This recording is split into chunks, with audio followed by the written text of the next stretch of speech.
حي على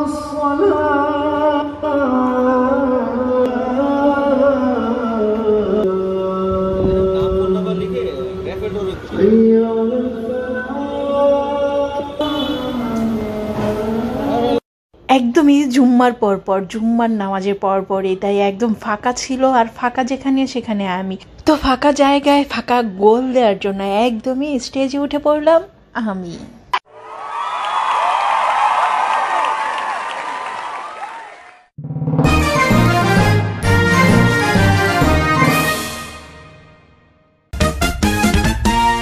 চলে আসলাম 25শে এপ্রিল শুক্রবার গুলশান শুটিং ক্লাবে। তো কেন আসলাম জানো? তো কেন আসলাম, প্রথমেই টিকিটটা নিয়ে নিচ্ছি, কারণ হচ্ছে টিকিট ছাড়া তো এখানে প্রবেশ করা যাবে না। তাও টিকিটের দাম কিন্তু খুবই অল্প ছিল, 100 টাকা করে। তো এই হচ্ছে শুটিং ক্লাব, এইখানে হচ্ছে শুটার প্র্যাকটিস করে। তো এই শুটিং ক্লাবে আসলাম কেন জানো? সেটা হচ্ছে একদমই এই প্রথম, আমার মনে হয় আমার জানা মতে বাংলাদেশে সব এক ছাদের নিচে পাকিস্তানি সব কিছু পাওয়া যাবে মাত্র 5টা দিনের জন্য। তো সেটা হচ্ছে পাকিস্তান লাইফস্টাইল এক্সিবিশন হচ্ছে। তো চলে আসলাম আমি নাহিদা নীলা, কারণ হচ্ছে দেশি বিদেশি সব ড্রেস সব কিছুই মানে আমার পছন্দ। সেটা জুতা হোক, জুয়েলারি হোক, ড্রেস হোক, শাড়ি হোক, থ্রি-পিস হোক, যেটাই হোক না কেন, দেশি বিদেশি সবই আমার পছন্দ। দেশি পরবো বিদেশি পরবো না, বিদেশি পরবো দেশি পরবো না, এই ধরনের কোয়ারা মার্কা ভাব আমার নাই। তো যেখানে যেটা ভালো লাগে আমি সেটাই পছন্দ করি পরার জন্য। তো এরকম ধরনের একটা এক্সিবিশন হচ্ছে, আমি নাহিদা নীলা বসে একদম বাসায় বসে শুধু শুনবো, সেটা কি হয় বলো? সেখানে কিনতে যদিও ইচ্ছে না হয়, কিনতে যদি মনে না যায়, কিনতে যদি পছন্দ না হয়, কিনবো না। কিন্তু ঘুরতে তো আর সমস্যা নাই, দেখতে তো আর সমস্যা নাই। যেহেতু আমি বিজনেসম্যান ছোটোখাটো, সেহেতু আমি সব জায়গায় কোনটা কিভাবে চলছে, কোন ধরনের ড্রেস, কোনটা কি, সেটা কিন্তু আমি আইডিয়া নেওয়ার জন্য হলো চলে যাই।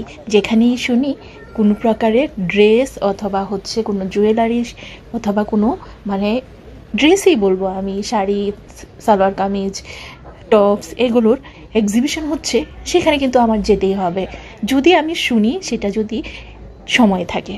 তো সময়টা আমি পেয়ে গিয়েছিলাম 25শে এপ্রিল, এটা চলবে 27শে এপ্রিল পর্যন্ত। তো আমি ভিডিওটা যেদিন আপলোড দেবো সেদিন কিন্তু তোমরা চাইলেও কেউ আমার এখান থেকে শুনে যে যাবে সেটার কিন্তু কোনো অপশন নাই। তারপরেও কিছু করার নাই। দেখো হয়তোবা এখানকার কোনো স্টলের আমার কাছে ঠিকানা আছে, তোমরা যদি চাও সেই ঠিকানাটা আমার কাছ থেকে নিতে পারবে। অরিজিনাল পাকিস্তানি ড্রেস কিনতে চাইলে আমি তোমাদেরকে ঠিকানা দিয়ে দিব, ঠিক আছে? তো চলো আজকের পাকিস্তান লাইফস্টাইল এক্সিবিশন ঘুরে দেখি। Ladies and gentlemen,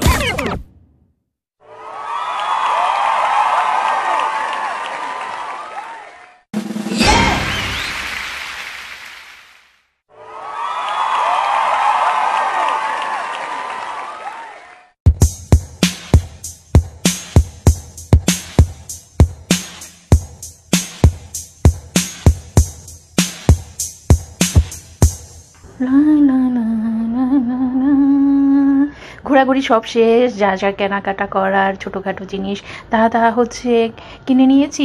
কিনে নিয়ে নেই, কারণ হচ্ছে এটার অ্যাড্রেসগুলো সব থেকে নিয়ে নিয়েছি। সেখান থেকে ভালো মন্দ, আমার তো আবার হচ্ছে মোটো ছোটো সাইজ, তো সেগুলো সেখান থেকে নেওয়াটাই ভালো, সাইজ মতো বারবার হচ্ছে চেঞ্জ না করে। তো সেটার জন্য আসলে সব কিছুই শপে গিয়ে নিয়ে নিব। তো সেটা দেখে নিলাম। এবার হচ্ছে যখন শুটিং ক্লাব থেকে বের হচ্ছি, তখন এখানে কতগুলো ফুলের দেখা পেয়ে গেলাম এবং ছবি তোলার সুন্দর একটি জায়গা পেয়ে গেলাম। আমি তো নায়িকা, আমাকে তো যেখানেই যাই সেখানেই ছবি তুলতে হবে, সেখানেই ছোট্ট করে একটু ভিডিও করতে হবে, তাই না? আমি যে নায়িকা, কারণ হচ্ছে আমি কন্টেন্ট ক্রিয়েটর। আমি কখনো নায়িকা হয়ে যাই, কখনো হচ্ছে দরজাল হয়ে যাই, কখনো হচ্ছে প্রেমে পড়ে যাই। এটাই তো আমি করি। কোথায় গিয়ে ছবি তুলবো, কোথায় গিয়ে ভিডিও করব, সেটা যদি চান্স আমি না নিই, আমি যে কন্টেন্ট ক্রিয়েটর সেটার ভাবটা তো আমার থাকবে না, তাই না? এবং ফেসবুক থেকে তো তাহলে টাকা ইনকাম করতে পারবো না, তাই না? তো সেটার জন্য যেখানেই যাই রং করে ছবি তুলে ভিডিও করি। সেটা আমার কথা নয়, সেটা মানুষের কথা। তো যাই হোক, মানুষ যদিও বলে থাকে এটা, সমস্যা নেই, কিছুটা না হলেও বেশিরভাগ অংশই কিন্তু সত্য। আসলেই তো আমি নায়িকা, না হলে কেন আমি যেখানে যাই সেখানে ছবি তুলি? আসলেই তো আমি কন্টেন্ট ক্রিয়েটর, না হলে কেন আমি যেখানে যাই সেখানেই ভিডিও করি, তাই না?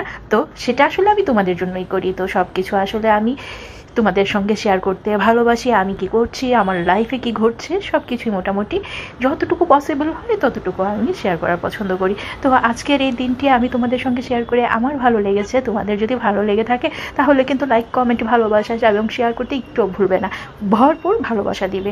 এই ব্লগটি যাবে হচ্ছে নাহিদাস কালেকশন ফেসবুক পেজে, কিশোরগঞ্জের আফা ফেসবুক পেজে এবং নাহিদা নীলা ইউটিউব চ্যানেলে। তো সবাই ভালো থাকো, সুস্থ থাকো এবং একটি করে ভালো কাজ করো। আল্লাহ হাফিজ।